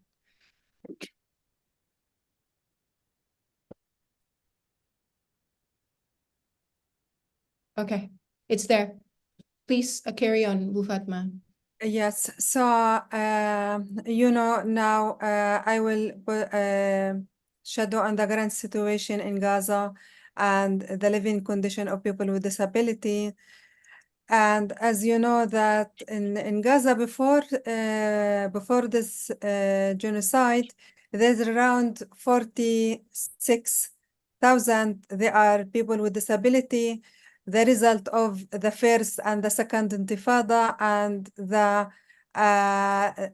ongoing attack from Israel on Gaza, and the last thing, the war on Gaza before this genocide. So let's go to the next one, please.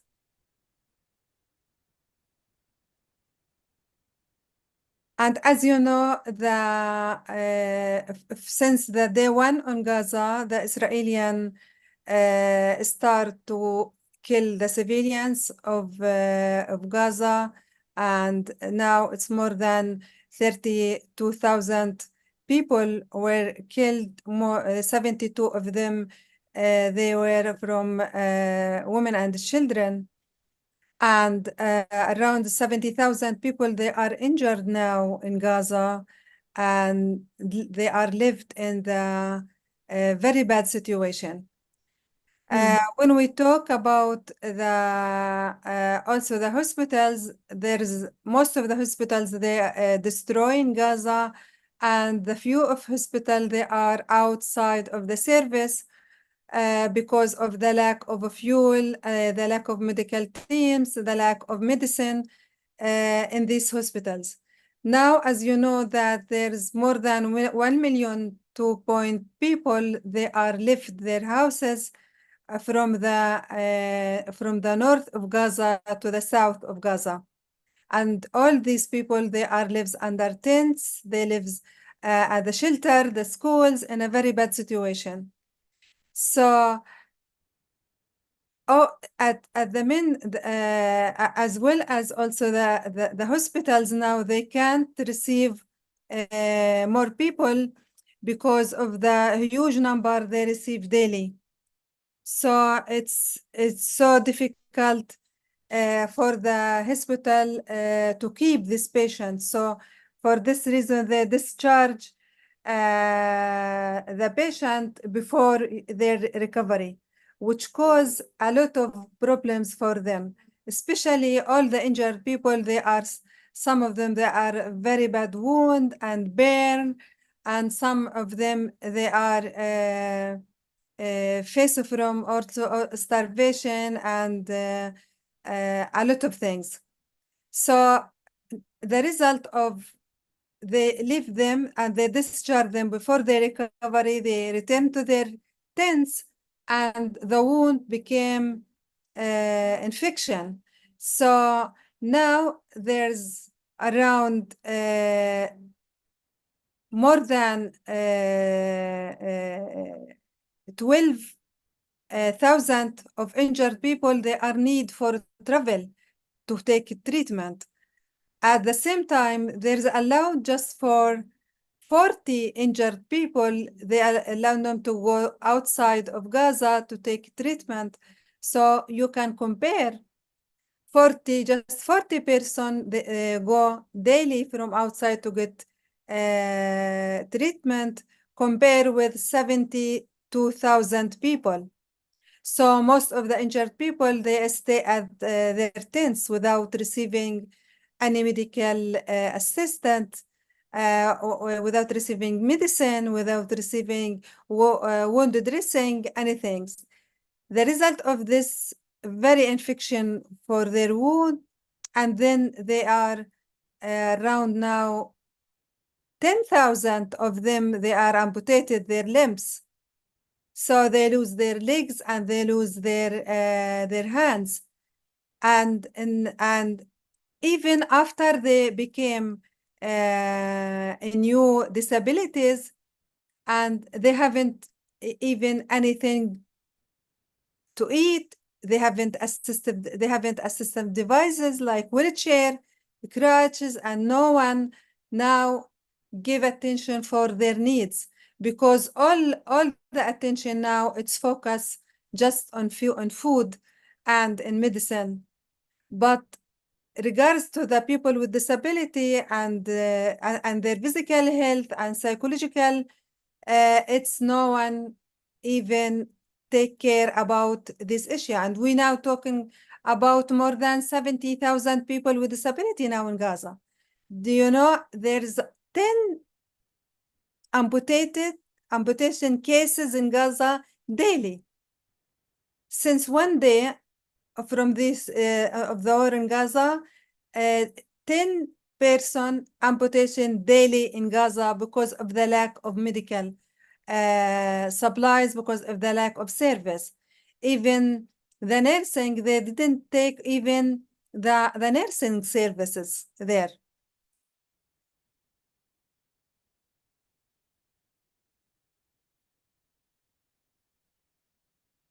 Yes, can you just go down? Moved, yeah. Yes.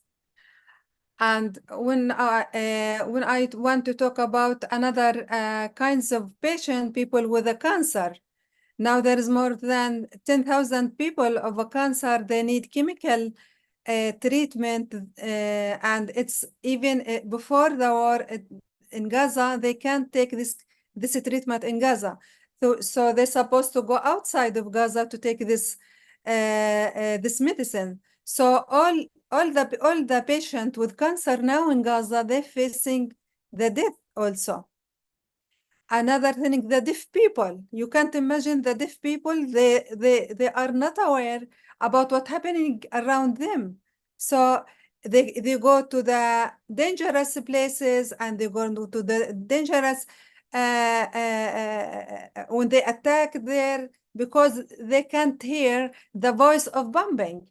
So many people, from people with disability, they lose their life because when they can't move quickly as the other and move to more safe places, more safe, and the other because they doesn't hear the bombing, the bombing voice. And you know, it's difficult to talk about the psychological cases for Gaza, because all the people, not the people with disabilities, all the peoples now in Gaza, they are suffering from trauma and stress, because people under death without food, without electricity, without fuel, without a medicine, without anything. What you imagine about the psychological support, the psychological problems, and who can now, for example, support each other, because all the people they are suffer. In the past, when we talk and give training for the mothers, how to support their children, how to support people with disability, especially the people who are get disability new and they can't accept their disability. They face a lot of trauma and a lot of stress and a lot of psychological problem. So now the parents, because they are traumas, they have trauma also, they can't help their children, their families. So no one now in Gaza apply or serve with psychological support, even just small initiatives in the schools and the shelters, just to make activities for the children. That's it. And we talk about 2 million people, they left their houses and they are live together and stuck in a very small area under a very bad condition. And people displaced from, most of the people, they are displaced from place to place more than 4 to 5 times. So we can talk now about any intervention, about anything to support to go to this area, to psychological support.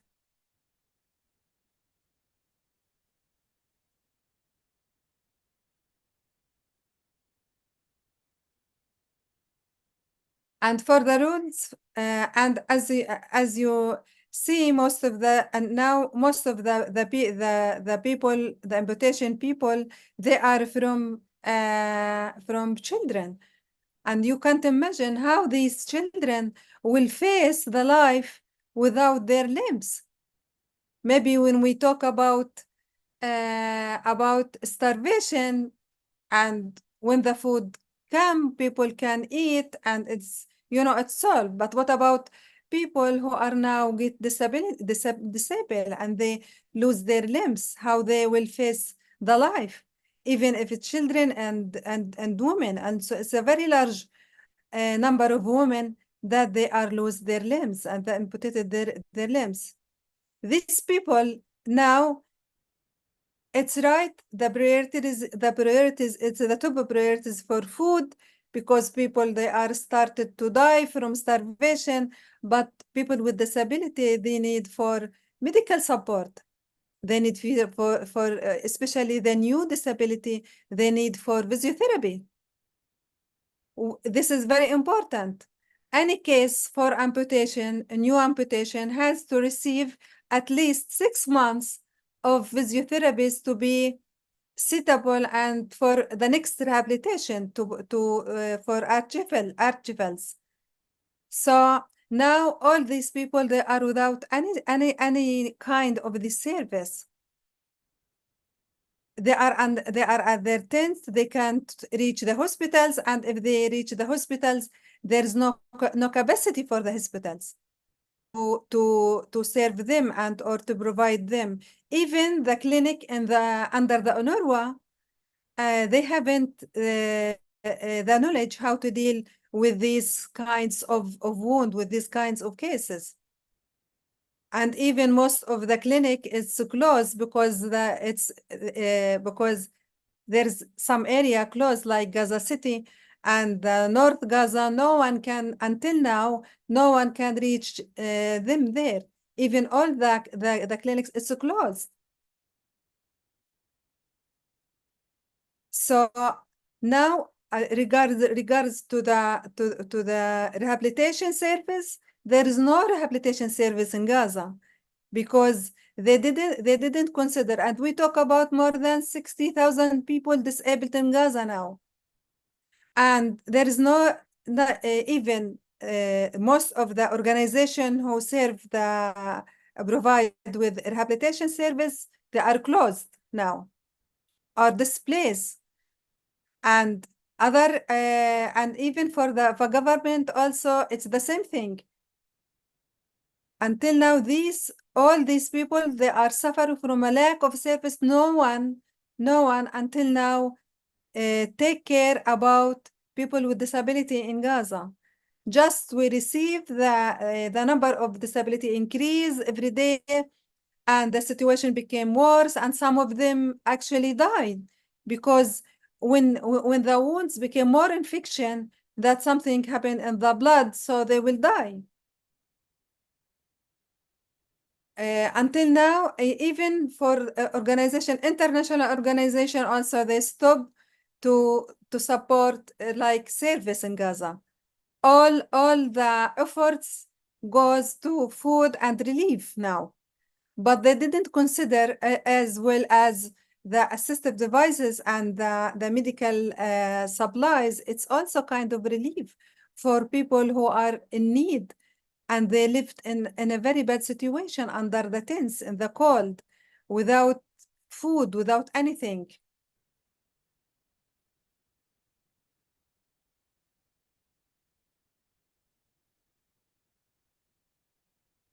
And now there is a team. Actually, I work with people with disability in Gaza since 25 years.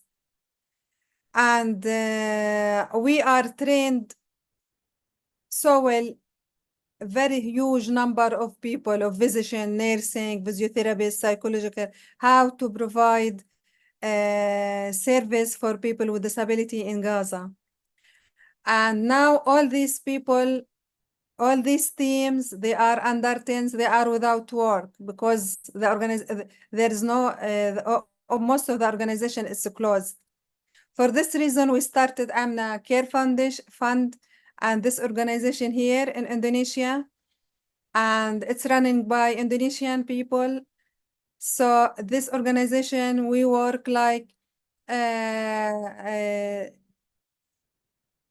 between the organizations in Gaza and the international organization. We tried to raise fund for home care projects to cover many organizations, many geographic area, and send teams to the injured people at their tents to provide them with medical care, nursing, physiotherapy, and also as well as we teach their family how to clean the wound, how to take care about the wound to prevent it to become infection. So as well as we will give them materials, medical kits to use these materials because they haven't any medical materials. We implement this project since 20 years in Gaza. We send teams to the people with disabilities at their homes, but now we have to send teams for their tents and take care about their physically cases. So the organization now work just to raise fund to implement a project in Gaza with our partner there in Gaza to send teams for people to prevent them from suffer. Also to prevent the amputation cases in Gaza. If we can now apply and serve people and provide them with medical care, that means we will stop the amputation cases. Yeah. Yeah. I want to show you here, it's a video just for 4 minutes. This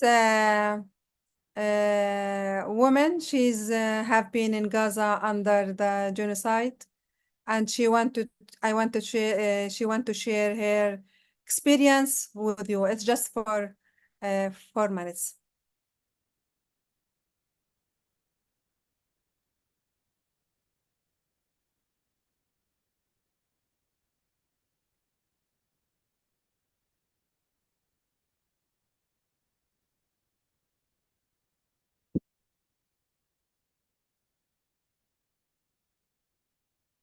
Can the video be played? Erika?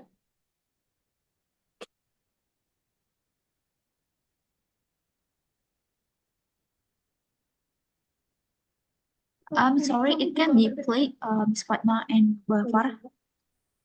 Okay, so I'm afraid we have a bit of a technical problem for the live testimony. Maybe it can be shown later, Ms. Fatma. Yes. Okay, so we I want to end my speech with some of recommendation. First recommendation, I hope that ceasefire in Gaza immediately. There should be announcement and stop this genocide. Focus and provide healthcare service to the wounded and people with disability in Gaza immediately within their tents, and also work on supplying assistance device like wheelchair, crutches, and medical kits necessary for wounded and people with disabilities also in Gaza. I ask the country, our neighbor country, and the country around the world to open the hospitals to take more injured people to have treatment outside of Gaza, because it's so hard there. And last thing, I really, as my colleague mentioned, that open Rafah border to allow for humanitarians assistance to enter Gaza at the same times with the ceasefire, because the people, they are start to die from starvation. Also, if they doesn't die from the Israeli attack, they are start, and there is 27 people, they are died from the last 2 weeks from starvation in Gaza. That's unfortunate. Yep. Yeah. Okay. Thank So, you. yeah. Yeah. Oh, please proceed. You can finish the recommendation in reading it. It's okay. It's All right. Okay. So we will move on right now to question and answer session. I actually have a couple of questions that I would like to ask Mr. Jailani and also Bu Fatma, but I would like to give the participants who are present with us here to ask questions. First is from Pa Iwan Kurniawan in Tempo. I will switch a little bit to Bahasa, but I will also say it in English. I think this question is directed towards Pak Abdul Qadir Jailani. Penyelesaian masalah Gaza dan Palestina tak akan maju bila aturan dan posisi Dewan Keamanan PBB masih seperti sekarang. Bagaimana mereformasi Dewan Keamanan PBB agar dapat menampung kepentingan negara anggota PBB lain, bukan cuma negara besar. So the question in here is solving the issue of Gaza and Palestine will not move forward if the current rules and position of the Security Council of the United Nations remain as it is. How could we reform the Security Council of the United Nations so it could accommodate other members of the United Nations and not only powerful states? So that's the first question. I will now move on to the second question, and then from Pa Andi Faisal. What about the role? I will go directly in English. I think this is directed to Pa Abdul Qadir Jailani as well. What about the role of UNRWA, United Nations? I think I know. Just one second. UNRWA is a dedicated UN agency. UNRWA, United Nation. I forgot what it stands for, but UNRWA can UNRWA work in regard to? Okay, UNRWA is United Nations Relief and Works Agency for the Palestine. Thank you for my colleague. Can it still work accordingly with its function and assignment? This is from Andi Faisal. The first question is from Iwan Kurniawan Tempo.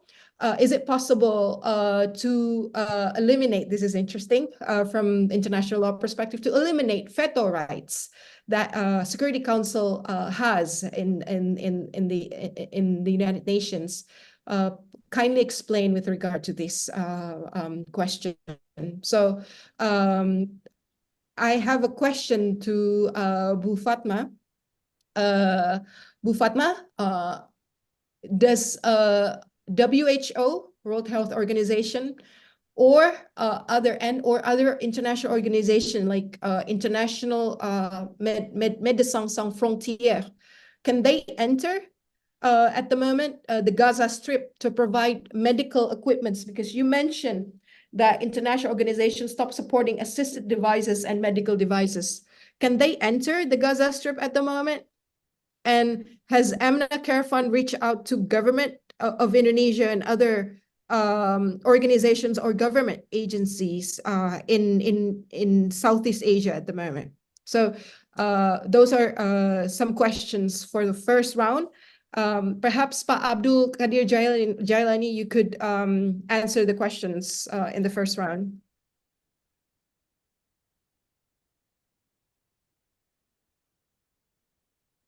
Hello, Pak Abdul Qadir Jailani? Yes. The time is yours, Pak. You're still muted, I think. Okay, can you hear? Sorry, it was disconnected for a while. Oh, it's all right. Can you hear me? Yes, I can hear you loud and clear. Okay, thank you. If you allow me, I wish to combine the three questions into one. I think because all the question is related to each other. And I do agree that the problem that we are facing now is closely related with the so-called the nature of this UN Security Council. We know that the UN Security Council has failed to address the current situation in Palestine, and not only Palestine, almost in many important issues, the UN Security Council failed to make decision. It's not only happened today. It happened a lot, even during the Cold War. So this is not something surprising. And I fully agree that these problems maybe is resulted from the fact that some members of this UN Security Council has a veto right and some others do not. For some people, this situation might be problematic for them. And therefore, there is now at international community, at international level, or to be more specific, in the United Nations, there is an effort that we call the UN reform, especially UN Security Council reform. And the critics of the UN Security Council focusing on the veto rights. But of course, once again, this effort cannot be done easily due to some factors. One of the most important factors is the political constellation among countries. We know that the UN Security Council has been mandated by the UN Charter with a veto right. And why there is a veto right? Because if we look at from the historical perspective, the UN was established by countries who win the Second World War. Yeah. So the United Nations is international organization, is a post-World War II institution.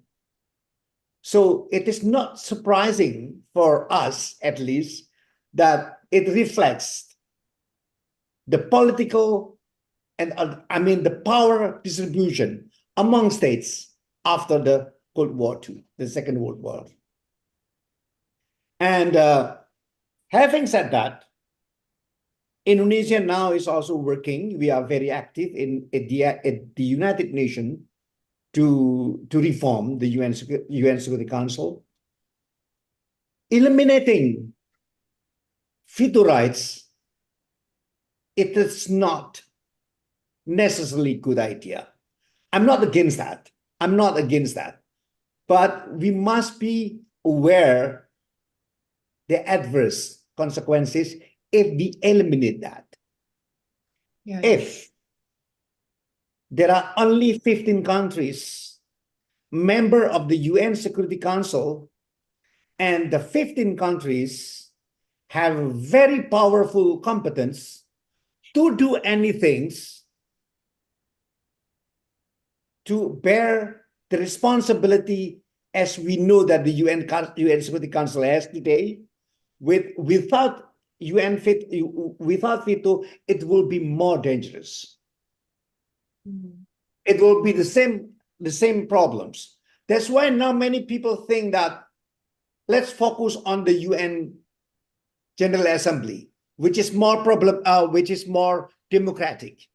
The UNGA is the UN organ, but unfortunately, it's not the principal. It's not the most. UNGA and UN Security Council is also, they are all is a principal organ of the United Nations, but only UN Security Council has the primary responsibility in maintaining peace and international peace and security. Only the UN Security Council, not other principal organs. And in this case, the UNGA, which consists of all states around the world, I don't know exactly, maybe 100 something. I have to check again on the exact number of the member of the UNGA. But for UN Security Council, only 15 members. Why only 15 members? Because it will the idea when the drafter prepared the UN Charter, they have an idea that it should be smaller members in order to ensure there is a more effective and efficient decision-making process. But the winning countries, the victories of the Second World War, do not really want to lose their power. They keep it by having for the power. So eliminating it is very much difficult. And even if we do it, I'm not sure it will create the better situation. And what is the solution? The solution is we still keep the UN Security Council as it stands, but we reform the decision-making process and also the memberships. Now there is a discussion to enlarge the member of the UN Security Council. There is still ongoing discussion in New York on this. And how about the possible elimination of the veto power or the veto rights? It is almost unlikely, to be honest. Even I agree with that, if you ask me. Even we know that the consequence is not necessarily good sometimes. But the solution, the possible solution is how to restrain the use of the veto rights. Now, there is a discussion how to regulate the veto rights so the veto right cannot be used as easy as today. This is the very idea. I think I should stop here because I don't really want to dwell too much on this. Maybe we can go to another question, or if there is some follow-up question, I will be ready to respond to that. I thank you. Thank you. Thank you, Pak Abdul Qadir Jailani. I would like to give the time to Bu Fatma to answer my two questions, if you'd be willing. Yes, first for the WHO and the other organization, the international organization, some of them, they are inter-Gaza, and not all Gaza, just the south of Gaza. But their top priority to provide food for people, because the food is now the top priority for people in Gaza, and they didn't serve or provide with medical care or ongoing care for people with disabilities or injured people. Even they are not participate, for example, to coordinate with the other hospitals outside of Gaza to send people there. Some of them they just succeed to get some of cancer cases to go outside of Gaza in hospitals, but they stop and to close their organization and to stop service in the south, in the north of Gaza, actually. And the north of Gaza, there's 700,000 people. They live in the north Gaza that the Israeli, they prevent anyone, any organization to provide them with any humanitarian. And even, maybe some of you see on the social media that they are killed, attacked people when they are go to take some from humanitarian assistance. They kill people. They kill more than 200 people now when they try to go there in the north of Gaza. Regards to here, actually we apply. I visit many organizations here, but I didn't reach the government yet, maybe because it's difficult for the government because it's the time, election time for them, and most of them, they are busy, but I try to put the home care projects on the government for if they we can, for example, raise fund for this because it's five teams. It's not one project, it's bigger project. And this project will provide medical care for 2,000 injured people, especially from children. So I hope that I reach for the platform for the government to put this project on this platform, and to I meet Muhammadiyya also. We apply for Muhammadiyya to fund projects, but until now we try to find another organization who can raise fund for these projects, because it is urgent. It is so urgent. If we just provide child with this home care or injured, that means we will save his life or her life from to become amputation. Thank you, Ms. Fatma. We have one more question. I'm sorry because of time limitation, because I would like to ask and have a conversation a little bit between Bu Fatma and Pa Abdul Qadir. There's an interesting question. I will pick one. To what extent, if any, does boycott? So I would like to have a response from Pa Abdul Qadir Jailani, from Mr. Jailani, and from Ms. Fatma. To what extent, if any, does the boycott, divestment, and sanctions movement directly affect Israel in their illegal occupation? Should laypersons continue to do this, or is the movement futile? We haven't really mentioned boycott, but this is part and parcel. So we need an insider, phenomenology calls it emic perspective from Bu Fatma, and also from an international law perspective from Mr. Jailani. Mr. Jailani, please, your answer in this regard. Thank you.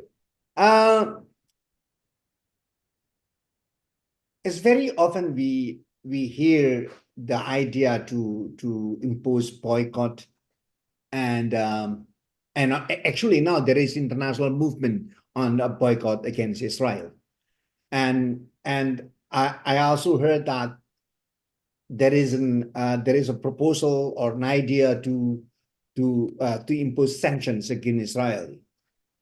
I'm not saying it's about whether agree or no. Of course, we fully agree with that. But my technical issue is when we're talking boycott or sanction, I'm not sure here what we are talking about. whether this is the UN Security Council sanction or what kind of sanction?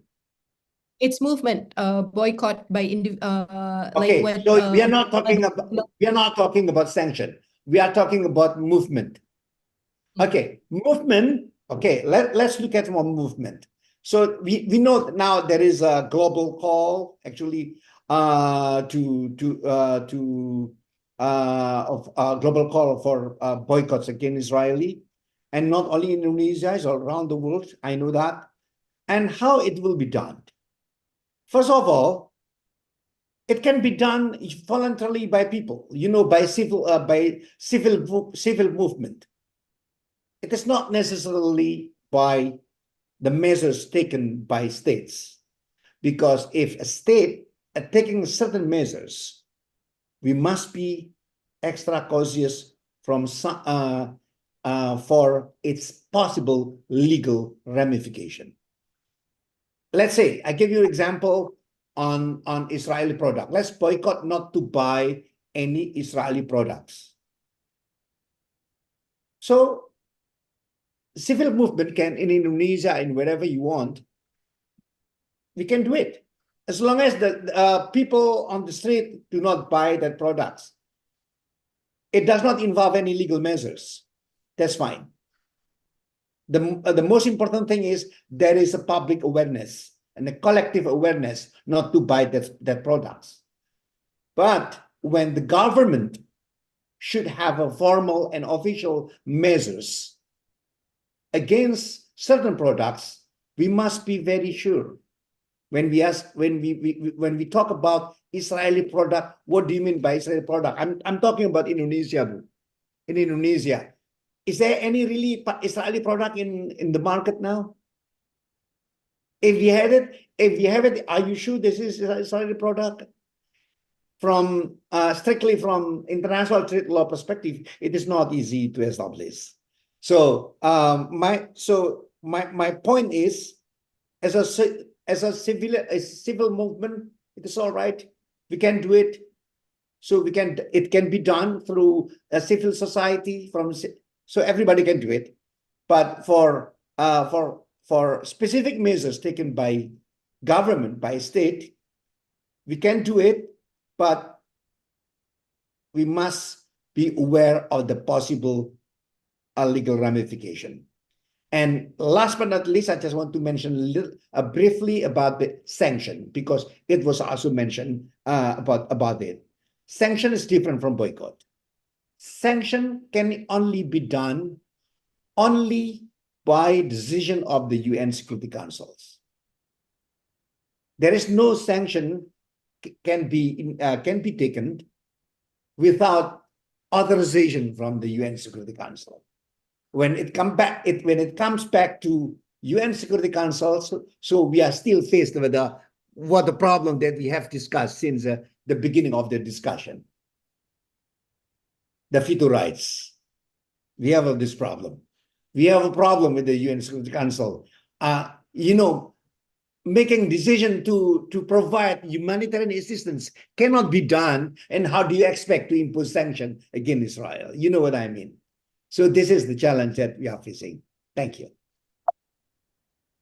Thank you, Mr. Jailani, for your interesting remark. There is freedom in doing boycott, but it is not legally sanctioned. A sanction only happen within the UN, and I think that also encapsulates what Francesca was saying, that Indonesia, she encourages Indonesia to lead discussion on sanctions that would be within the UN fora. That is what is expected by the UN Special Rapporteur, that Indonesia will lead discussion and create coalition in the region.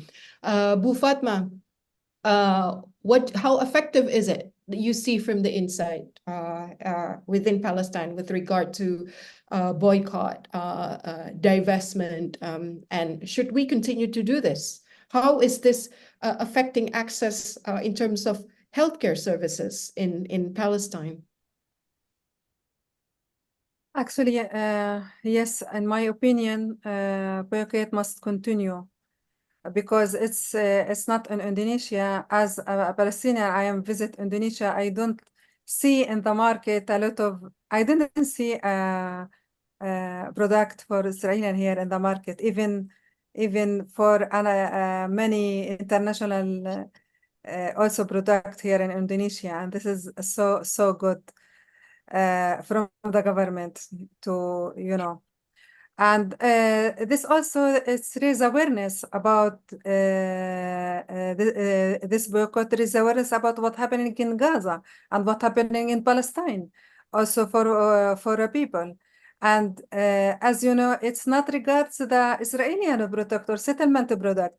There is international product that are support Israel, and they pay money and they donate for Israel and they send food for Israel, and with this money they buy their guns and their planes, and they kill our people there. So yes, it's effective. It's very effective, and as you know, if this if it's continue and around the world and many, and it's regard the people opinion. It's not we not regard to to government decision. And if it's continue, I'm sure that these big organization who sell international product, who are support Israel, they will lose money, and then they will stop to support Israel. So Yeah. that we need to continue this action and boycott. Yeah. For yes, sure. Yeah. Okay. One last question from me. It's actually a question from an audience. Would you please write contact details that participants could reach out to provide donation to Amna Care Fund? Ms. Fatma, could you write it down on the chat? Email. Yeah. Perhaps. Actually, it's in the end of the presentation. I've just Okay. yeah. Okay. I will ask Erika to provide this information on the chat. So to colleagues who wish to donate to Amna Care Fund in Palestine, they can do so. Please kindly assist in this matter to the organizing team. We have to wrap up. I would like to ask Mr. Jailani to provide some concluding remarks, especially with regard to humanitarian assistance that Indonesia is providing. Does it provide as well medical supplies? It's something that Ms. Fatma raised in her session. And how do we move forward? Like what was said by Francesca, she's skeptical of the two-state solutions. It's difficult, but it's not impossible. I'm not as realist as her. I am more positive, I think more optimistic. But how do we move forward with regard to what's unfolding in Gaza, Palestine? The time is yours for concluding thank you. remarks. I'm trying to be as brief as possible. As you know that from the beginning, my intervention, I emphasized that there are three objectives that we are pursuing right now. The first one is the most important one, at the most immediate challenge that we are facing now, is how to end all hostilities. And to do so, we need to have a permanent ceasefire. I know there is an ongoing negotiation behind the doors and everything. But at the same time, at international level, Indonesia, and together with other OIC countries in various fora, not only in the UN fora, but also in, let's say, in OIC, in APEC, in G20, in other places, we keep telling international community on the importance of having ceasefire, permanent ceasefire. This is number one. Number two, but it is not easy, but there is no other option, because we have no other option other than just pursuing and go to keep going to what we're doing right now. And number two is on humanitarian assistance, how to ensure there is a delivery of humanitarian assistance. The situation is not as bad as to have permanent ceasefire. But still, the situation is quite challenging. Providing humanitarian assistance, the most fundamental challenge is access. There is no access because we know that the Israeli policy, just to close everything. Now there is a new method. This method has been introduced and by having cooperation with some countries by Jordan. What we call it by airdrop. They drop some medical and some, but I heard that even this approach is not really a good idea because it does not really go to the people on the ground. Even there are some technical issues, but maybe our sister Fatma can explain to me more about the situation about the airdrops. But at least this is what the international community has done. But I agree that the situation is still challenging. We still need to push to get forward on this issue. And we have no other option other than the pushing for more better mechanism and more direct. We need unimpeded access for humanitarian assistance. And the last point on how to resolve this, how to settle the conflict, to find peaceful solution. This is the most challenging one. This is a long-term solution that we are working on. International community is working on. I agree. I can understand if there are strong skepticism on the feasibility of the two-state solution. I agree with that. But once again, for us, for Indonesia, the two-state solution is the most feasible one, the most possible one that we can achieve, because there is no other option for us. One-state solution, I don't know. I don't think one-state solution it will be better. The situation will not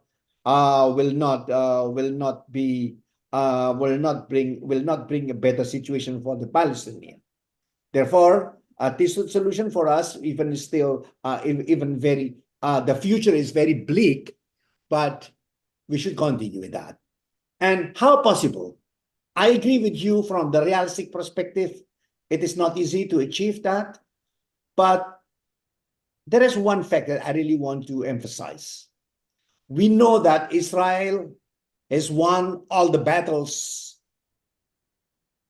in many battles they can win, but there is one battle that Israel will never win: the battle for moral legitimacy. This is something very important. So I think this is something that Indonesia should support. How to make sure that the battle for moral legitimacy is always in favor of the Palestine. Because we don't know, a struggle like this, it will take very long time. So we believe that sometimes that the dream of the Palestinian people can be realized to have independence and sovereign Palestinian state. I thank you. Thank you. Thank you so much, Mr. Jailani. Ms. Fatma, your concluding remark, please, in 1 or 2 minutes. And I've already put EMNA Care Fund details for support from Indonesians and people who attend today's webinar. Please, the screen is yours. The time is yours. I want to, about regards to the airdrop. I want just to mention that's why they did make airdrop. So even if it's USA or Jordan, and they are able to open Rafah border. There is 3 persons, they were killed because the boxes, they are come over their heads. And why they do this? Oh, both of them, they have good relationship and they can open Rafah, and there is hundreds of food truck and humanitarian assistance at Rafah border. Why they do this? This is This is like a big lie. They lie just to show people, to show that the world that they are help people, but they are not help. Yeah. That's it. Yeah. And I want to thank you all, and even the Indonesian people. You know, this is the reason that I left all the people, all the countries around the world, and even left the Arabic country and came here to Indonesia, because the Indonesian people, they support the Palestinian, and we feel like that that you are our brother. Yes. Thank you so Thank you. much. Thank you. Thank you so much. So Palestinians are not alone in this. I think that is something that we can agree on, despite what's happening. Palestinians are not alone, and you have our support. Thank you so much for speakers today. We heard a little bit of debate from boycott, no boycott, sanctions, etc. But we agree that Palestinians have our support. I would like to close this session. Thank you so much, and a big round of applause for the speakers, including for Francesca. Thank you. Wassalamualaikum. I will leave it now to Ferinda. Thank you, Pak Abdul Qadir Jalini and Bu Fatma. Assalamualaikum. Waalaikumsalam. Okay, thank you very much, Dr. Farah, for the closing remarks. So following today's discussion, we encourage for you to fill out the feedback form in order to help us to improve the quality of our webinars. After submitting the form, you will receive an e-certificate. So for your information, the e-certificate only can be obtained if you fill the feedback form. So please make sure to fill up the feedback form. Once again, thank you for your time for today, for the audience and the speakers, and of course the moderators. And please take note for the participants that the e-certificate will be sent out on Monday to your respective email addresses. So Alhamdulillah, we have reached to the end of our event. And on the behalf of the organizing committee, I would like to apologize for any shortcomings and inconvenience that have occurred during this webinar. And special thanks to our esteemed speakers, Ms. Francesca B. Albanese, Pak Abdul Qadir Jailani, and Ms. Fatma A.S. Al-Hussein. Also, big thanks to all of the participants once again for your participation and enthusiasm in involving yourself in the discussion and your input through this event. And we hope that you found this session insightful. And my name is Ferinda Hirnisa Fahri from Hukum Online. I bid you farewell until we meet again in the next Hukum Online International Law webinar series. Wassalamualaikum warahmatullahi wabarakatuh. Good afternoon everyone. Salam sejahtera untuk kita semua. Shalom, shalom, om swastiastu, namo buddhaya, salam kebajikan.